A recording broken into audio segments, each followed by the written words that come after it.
Morning বন্ধুরা, তোমরা কেমন আছো? আজকে যেহেতু অমাবস্যা আর আমার ঠাকুর পুজো করা কমপ্লিট হয়ে গেছে। তোমাদের দাদাভাই খেয়ে অফিসে গেছে, ছেলে স্কুলে গেছে, তারপর আমি স্নান টান করে চলে এসেছি ঠাকুর ঘরে। তারপর আমার ঠাকুর পুজো এই করে নিলাম আমি।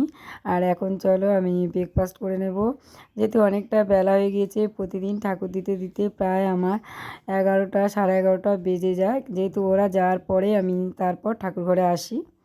এখন আমি আমার সকালের জলখাবার নিয়ে ছাদে চলে এসেছি। এখানে বসে এখন আমি টিফিন করব। এর মতো এখন আর অতটা শীত নেই, একটু শীতটা কমে গেছে। তবু এই শীতকালটা আমার সকালে ছাদে বসে টিফিন করতে ভীষণ ভালো লাগে।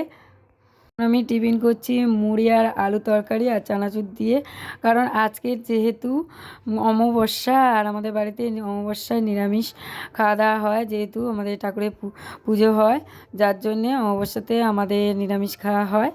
আর চলো এখন টিফিন করে নিই। আর এদিকে দেখো আমার শাশুড়ি মা চিল্লাচিল্লি করছে, চলো নিচে যাব। আমাদের গেটের কাছে সব সাইকেল রেখেছে, ব্যাংকে এসছে। বন্ধুরা এখন আমি নিচে চলে এসেছি, দেখতে পাচ্ছ। আর এদিকে দেখো এই সাইকেল টাইকেলগুলো আমাদের এই গেটের কাছে ছিল, আমার শাশুড়িমা ধরে সরিয়ে দিয়েছে, যেহেতু আজকের ব্যাংকে অনেকটা ভিড় হয়েছে। আর ওর যেহেতু এখানে খুব একটা রাখার প্লেস নেই, সব লোকজন যখন ভিড় হয় তখনই আমাদের দেয়ালের দিকে রাখে, আর আমাদের পার হতে বা যাতায়াত করতে অসুবিধা হয়, ভীষণ সমস্যা হয়, যার জন্য উনি একটু চিল্লাচিল্লি করে। তারপর এগুলো সরিয়ে দিল।